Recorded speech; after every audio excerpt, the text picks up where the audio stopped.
In today's episode, we have Mohammed Azam, who is going to talk about he was able to carve a place for himself in the competitive niche of iOS development. You will also get to hear why it pays off to pay attention in a rapidly changing industry, his strategies and tactics for maximum growth on the social media platform Twitter, and why you should be posting free content on YouTube to help drive more students to your course. And now, on with the show.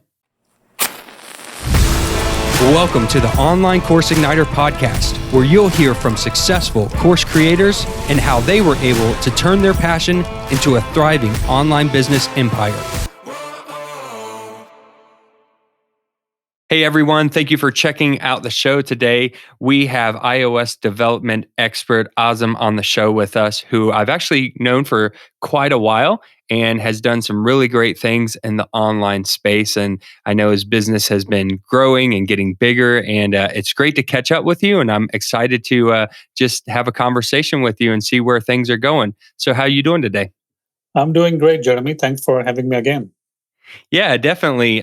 You were a guest on a previous podcast that I was a co-host of, the Online Course Masters podcast with Phil Ebiner, and it was great to talk back then, and it's great to catch up now.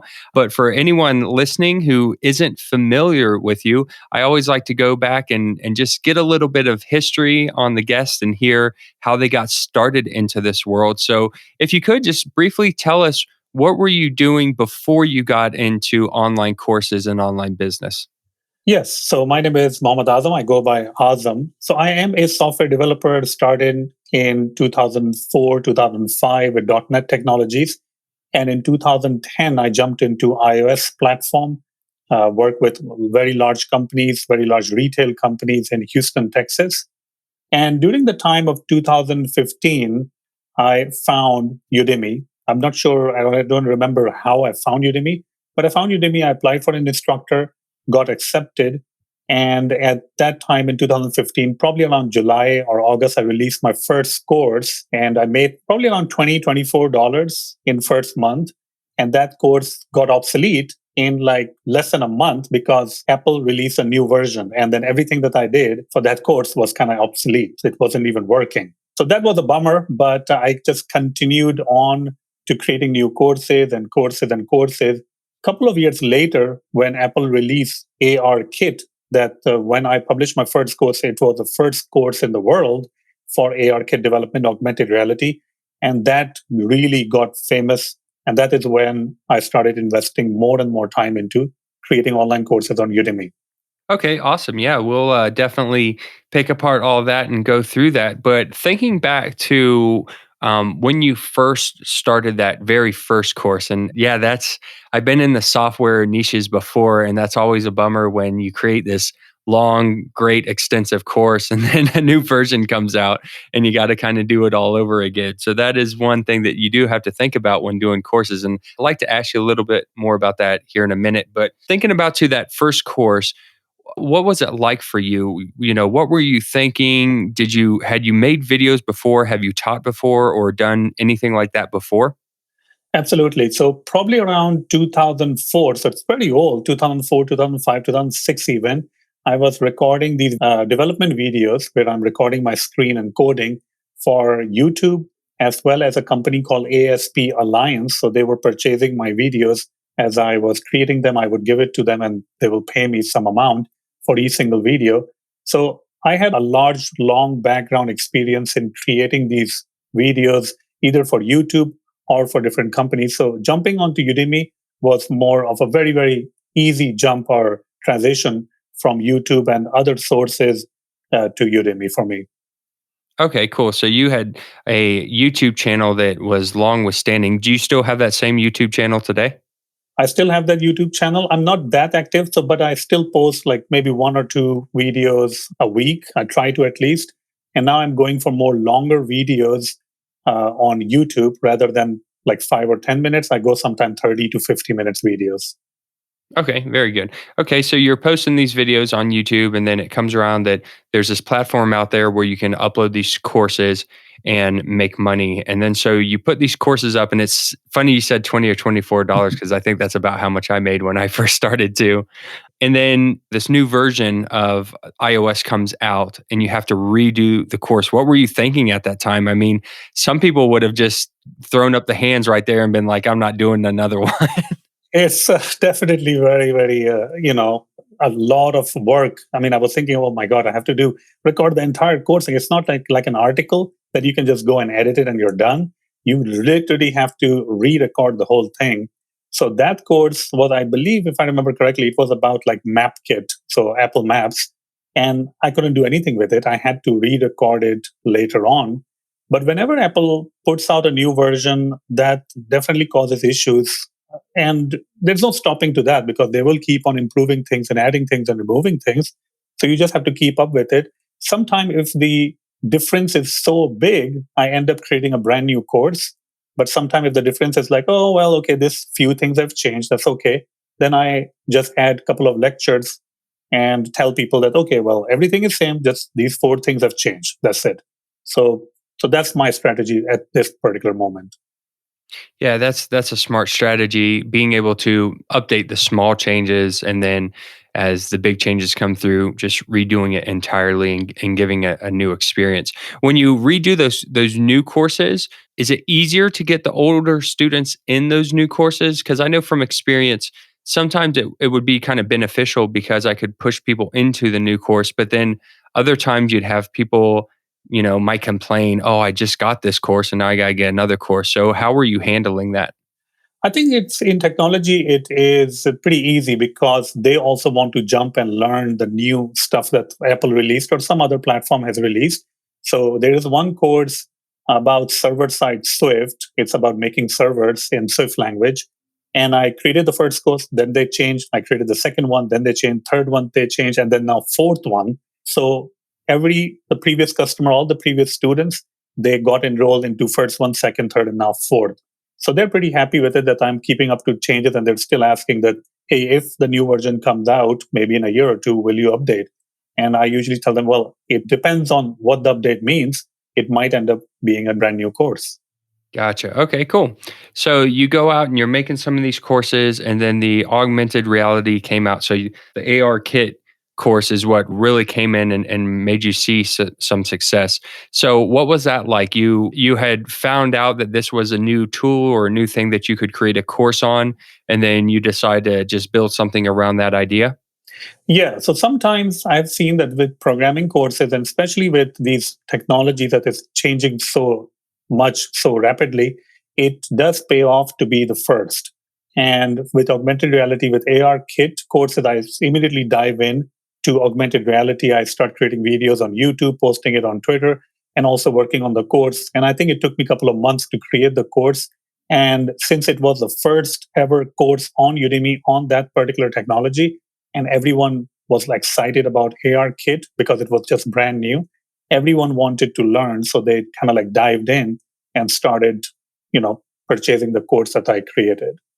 Yeah, that's awesome. That makes a lot of sense. So that's a great idea for anyone out there who's in a rapidly changing industry to always be looking out for those new things that are coming out, new software or anything like that, that you can be one of the first developers and you got your foot in the door. And then so you got that course, you saw success from that point, and then what happened from there? You were just all in, you kept creating courses, or did you just keep working on that course? What was your strategy going forward?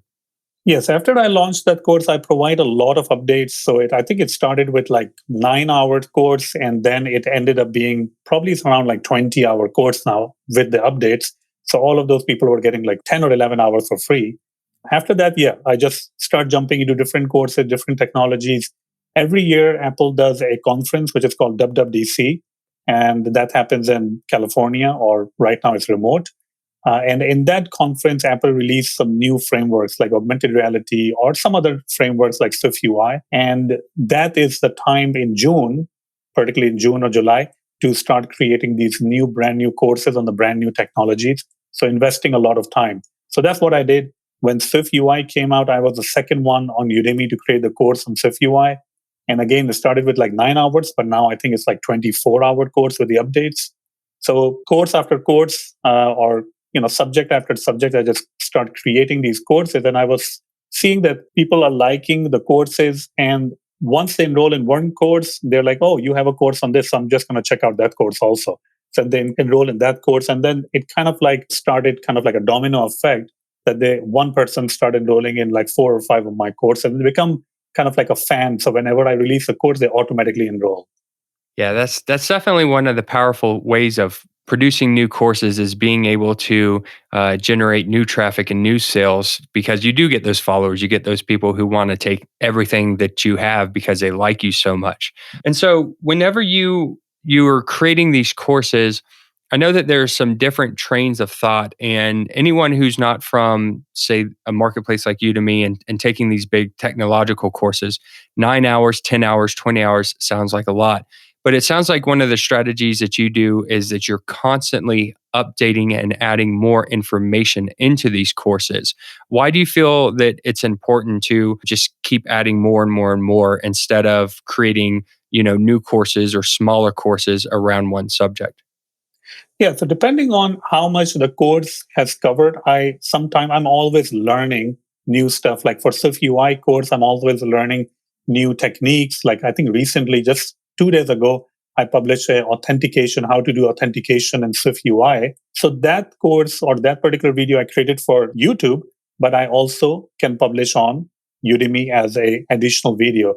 And the reason that I want to provide the updates is that some things that I am learning and I want to share with other people. And so also to make sure that the course stays relevant to the current technologies because there's a lot of information out there, but sometimes people will not find the correct thing that they're looking for. And sometimes people are also asking you to create content because you have a particular style that they're comfortable with. So that's why I always try to update the course wherever I can. Now I have like maybe 25 or 30 courses, and it's not possible for me to go and update all of them, but I go and look for my big courses or my best selling courses, and I try to be as relevant as I can. Okay. And now what about the opposite? When does a course become too bloated? And have you ever gone in and taken information out because you felt like maybe this is too much information and the student's not going to get through this course? Does that ever happen? That hasn't really happened to me, but what I have done is that when I'm creating a course, I created this is a mandatory thing that the student must know. And then version 2 of the course, which is update, must be the some of the things that it's nice to know, but not like a mandatory things to know. So I always create in different versions. Like I create maybe 3 versions, meaning the first version is the one that's live, the second update or the first update that's going to go, it's going to add one more section, and the third update is going to go one more section. Because those things that are left out in the initial release are not like a mandatory thing. They are just, okay, if you know this, that's good to know, but it's not like it's going to stop you from making apps. So I always create a one course which has divided into different version numbers and version meaning updates. Okay, very cool. And then, so you're updating these courses and you're creating them, and the ball is kind of rolling now, and your business is growing. Quick question: were you sending any kind of traffic to these courses, or were you just relying on the marketplace to send the students? So I have a small Twitter following around like 3,500 or 3,800 followers. So I definitely share it over there on Twitter.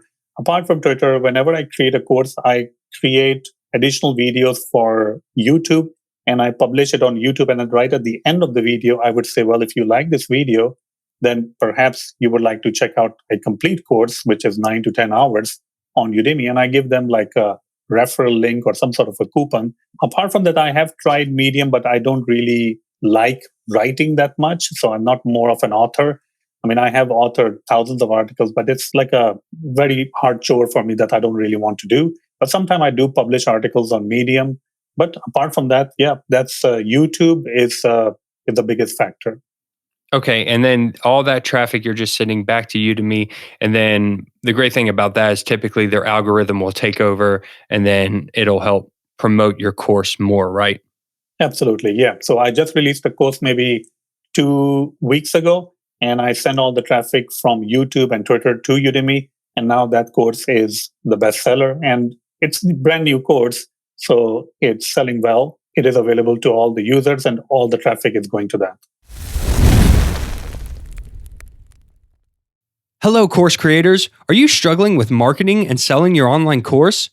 If so, then head over to our free community where successful course creators are ready to help you create, market, and sell your expertise. Go to onlinecourseigniter.com/community now to join. That's onlinecourseigniter.com/community. Let me ask you a couple questions about Twitter real quick because we haven't had anyone on the show yet who has utilized Twitter or that I know of that has been using it. So I myself, I get on Twitter and I don't really post a whole lot, but I'll just read a lot of stuff, but I'm not too active on there. So can you give us some tips or strategies that you've seen have worked for Twitter or anything that we can do if we wanted to use Twitter to send people to our courses?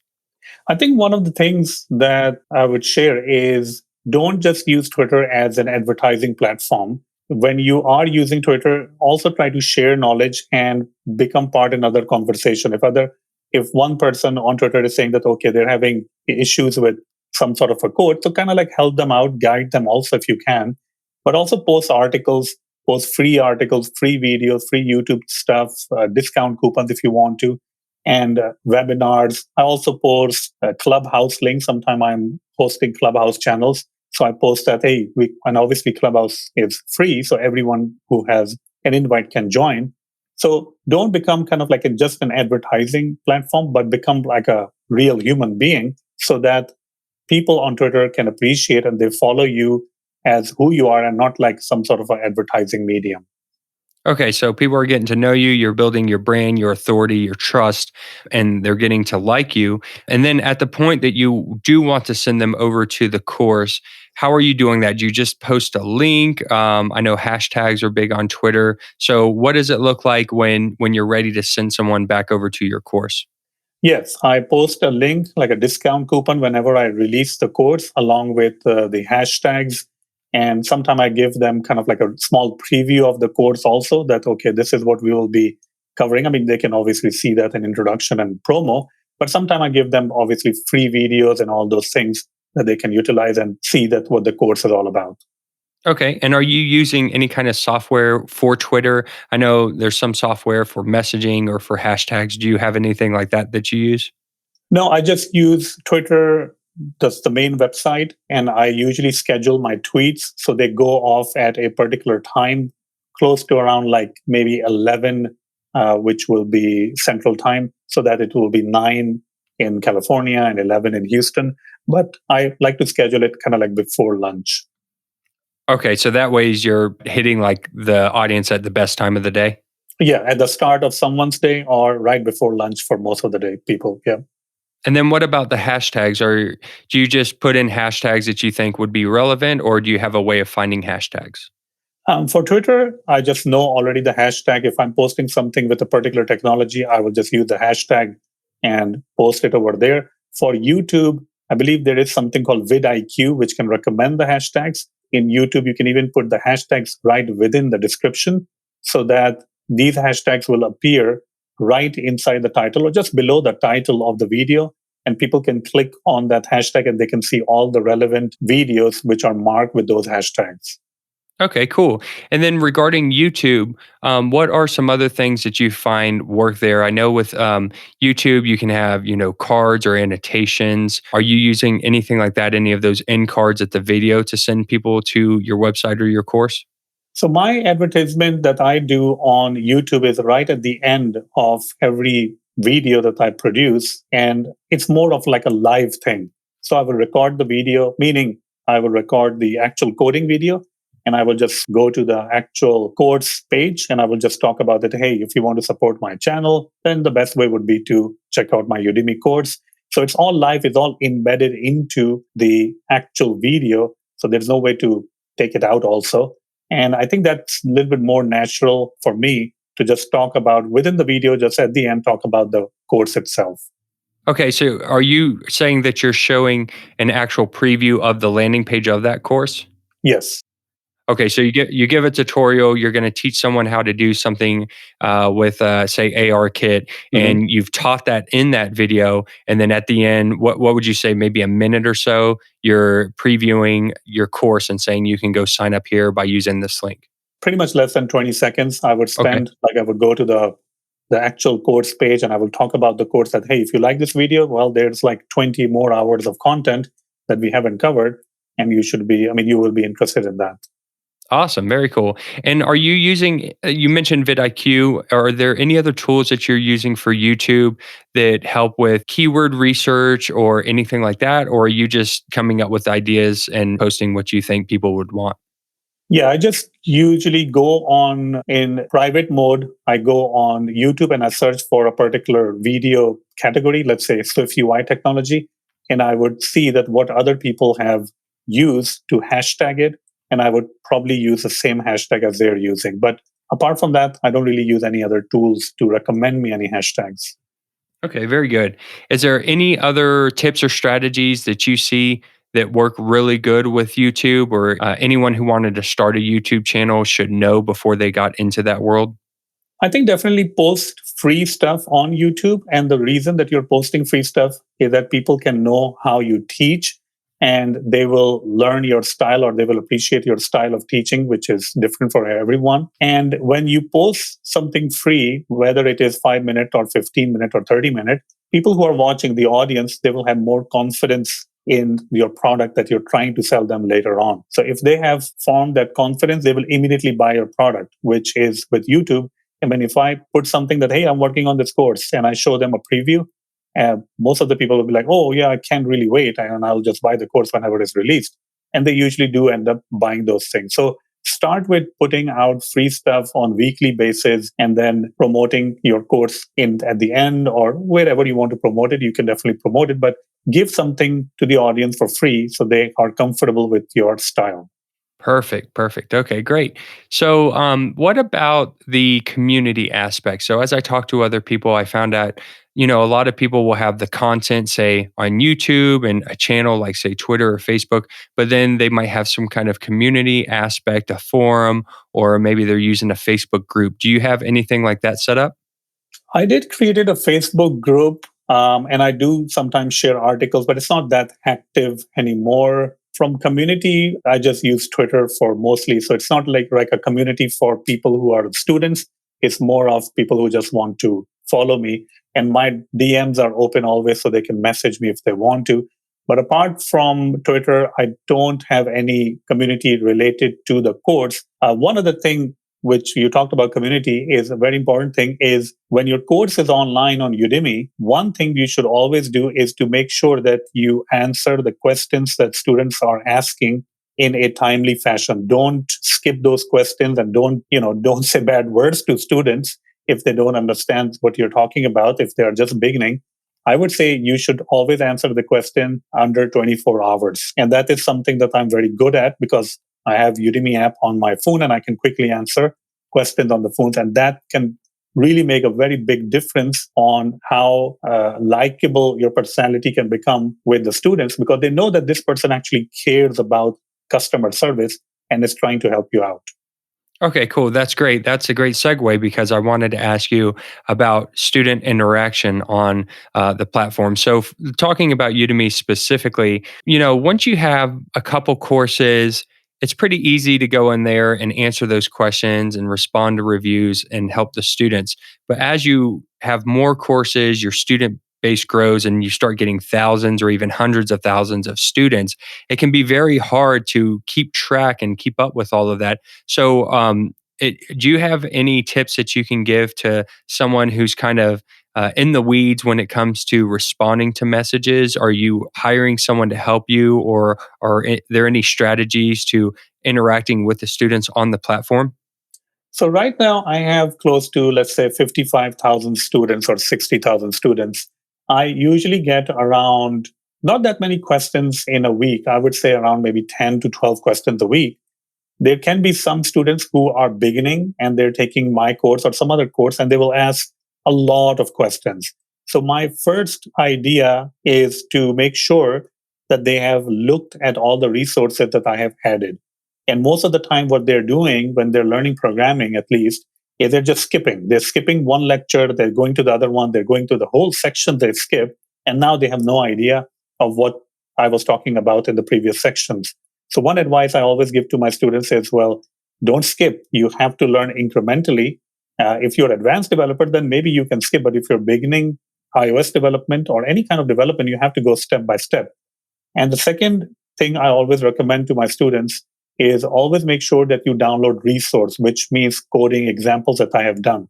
Everything is in the zip file and everything should be working. And usually they end up downloading that in the end after asking a question, and that resolves the issue. Okay, awesome. That was another question I did have for you is what types of resources that you're putting in there. So there's some coding exercises that they can download and practice with. Are you doing any other kind of resources like worksheets or any other kind of downloadables? So the only resource that I add is sometimes I add links to articles, free videos. And with every coding course that I have, I always give them the complete code so that they know that this is a code that actually works. And that's the same exact code that you saw in the screencast or in the video that I was implementing. And I give them the starting point of the code and the ending point of the code so that if they don't want to type along with me, they can always look at the final product and see, okay, this is a complete product. Now I can look at the all the answer that I have. Oh, cool. Awesome. Yeah, that makes a lot of sense. Regarding students, do you do any kind of challenges or workshops or anything like that? That's something else I've seen that's pretty popular is people will have some kind of challenge where you're challenging the student to maybe do some kind of coding exercise. Have you tried anything like that before? So I consider my courses to be not beginner level. I consider my courses to be kind of like at the intermediate level. So I already have assumed that when people are enrolling in my courses, I mean, they're not like people who, oh, this is a Mac. How do I turn on the Mac? So I don't really have those kind of students. At least I don't really want those kind of students. There's nothing wrong with that. I mean, everybody has to begin somewhere, but my courses are usually targeted to people who are in the industry for at least 1 to 2 years and they want to enhance their knowledge by learning other stuff. So that's why I don't really have that many, exercises and quizzes and workshop kind of things. Okay, cool, cool. Now, you also mentioned that you will have students who are kind of jumping around in the lectures and you got to retain them and make sure that they're staying on track. And one of the big issues with courses, especially when you're talking about a longer course like the kind that you're creating, is completion rates and getting someone to finish a course or even move to the next lecture. What are you doing to make sure that the student is staying on track, completing the course?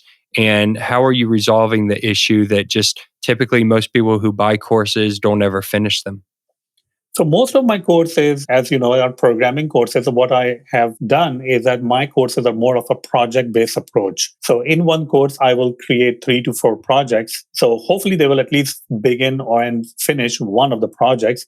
But some people will end up finishing all the different projects because all the different projects are targeting different things. So once they learn one thing, oh, then they are like, okay, how do I do this? Well, this is in a completely separate project.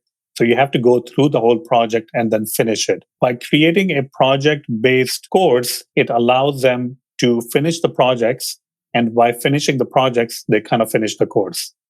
Gotcha. Okay. Yeah, that's cool. I like the project based course idea. That's really cool because instead of just showing them this is the code, this is the functionality, you're actually giving them something to do, which I think is important with learning. So, speaking on that, I know that there's some other platforms out there that say Skillshare is a project based platform and they offer programming courses, though I think they're more of a DIY and arts and crafts type platform. Have you looked at any other platforms for your particular courses? I have looked at Skillshare. I did uploaded 2 courses. Well, one course divided into 2 different volumes or 2 different levels. I did not really have that much success with Skillshare. And as you said, Skillshare is mostly looks like it's more for DIY projects or UI UX design. So my programming course, which is also targeted to intermediate or even advanced developers, it didn't really do that well, even though I have only 1 or 2 courses on Skillshare. Okay, cool. And what about your own website? Do you have your courses on your own platform or are you strictly sticking with the marketplaces? Currently, I'm strictly with the Udemy marketplace. Awesome. Very cool. So, just thinking about the beginners out there, the people who are listening to the podcast who are trying to get started in this realm, Are there any particular tips or strategies that you could recommend for someone who is just starting out, who hasn't really taken the leap yet, or maybe they have a course but they haven't published it? Is there any advice that you can give to those people? Absolutely. Yeah. So if you're new to Udemy or creating online courses, my recommendation, my advice is to just get started. I mean, that's the first step you have to take. I have a full time job as Jeremy, but this is something Udemy, that's something, or online courses that I do on the side. So I don't really move that fast. I mean, I'm moving very, very slow, like a tortoise, basically. But I'm consistently moving towards the finish line. So yes, it will take me much longer to finish a course, but eventually I will finish a course in a couple of months, or sometime it can take even longer, but I will finish it. And that's the reason. I mean, you have to start creating your courses. Don't go with the perfection. Oh, only if I can have a $10,000 camera and a $20,000 machine, that I can create these courses. You can create courses with your machine, whatever you have. You just have to get started. And the other advice is that create a course on something that you are very passionate about. Don't go to online platforms, online course platform, and search for, oh, which is the most popular course. So it's about bodybuilding. And I know nothing about bodybuilding, so I'm just going to create a course because it's more popular. If you try to do that, taking a shortcut, then it will come out and it will show off in your course. People can hear it in your voice as you are saying that you have no interest in bodybuilding, but you are just creating a course with that. So take something passionate, don't go after perfection, and go ahead and just get started. That is some wonderful advice. I can tell you a little story real quick. When I was on the Udemy platform in the beginning and making courses, and I still really didn't know what I wanted to teach, I knew a little bit of HTML and JavaScript, but I'm not Mhm. like any expert and I have no passion at all. But, I was doing that. I was like, oh, let me, I know these courses are popular. Let me create a course on this. To this day, I probably spent about 2 months creating a course that never saw the light of day because I got halfway through and I'm like, why am I wasting my time doing this? There's a billion other courses on this subject, people who are much more passionate and can teach it much better than me. And here I am chasing the money and chasing the popularity, and found out that that was not the way to go. So I Mhm. really appreciate that you say, do something you love, find out what it is that you love talking about and you love teaching, and then teach that. Real quick, is there any particular software that you are using, or that you enjoy? Because we talked about, the expensive cameras and so forth. Mhm. What kind of equipment and software would you recommend for someone who's just starting out? I use completely basic things. And whenever I tell people that I'm using this to record, they actually laugh at me. So I'm going to tell you. So I recently just purchased iMac. Now, I'm not telling everyone to go ahead and purchase an iMac. It's an expensive machine. All the courses for, let's say, 2015 till even 2020 are recorded in a MacBook Pro, which you can get for like $1,000. Now, for the headphones or for the microphone, I use the wired headphones or earplugs, whatever you want to call it, from Apple. The one that you can get for, I don't know, $50. Yeah. That's my microphone, and I'm very comfortable with it. And I think the voice sounds nice because I have carpeting in my home office. That kind of sums up or kind of like dents the sound. That's my setup. I mean, it's not expensive. I'm not using any expensive microphone. I'm not using any expensive machine for at least 5 years now. I have finally bought something expensive, but for a very long period of time, I was just creating courses on my MacBook Pro and I was publishing courses. So if I can do it with my MacBook Pro, anyone can do it. Yeah, that's awesome. That just goes to show you that to be successful, you don't have to have the fanciest equipment and software. It's really about the value and the way that you teach. And I'm glad you said that. I mean, technology has taken a lot of leaps and bounds. Those little headphone slash mic that you get from Mac, I mean, that sounds really good. Like a lot of people feel like they have to go out and buy the $2,000 camera. Sometimes that can be an inhibitor because you get so, for me particularly, I had a studio and I got so wrapped up in the best lighting and the backdrops and the DSLR, and then you get a DSLR camera and now you're trying to learn about aperture and focus, and it's completely taking you away from teaching. I was so focused on setting up equipment that I wasn't focused on teaching anymore. So I think that's some killer advice, and we really appreciate it.